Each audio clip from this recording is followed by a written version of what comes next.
Hey there, for today's activity we'll be working on shapes together. Let's try ovals. You'll need colors. How many balloons did you color? Let's count them and write how many with our black marker.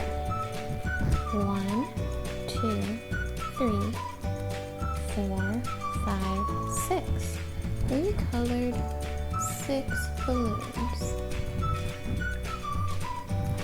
Great work, everyone! That was so fun working on ovals together. I can't wait to see you for our next table time activity, working on rhombus.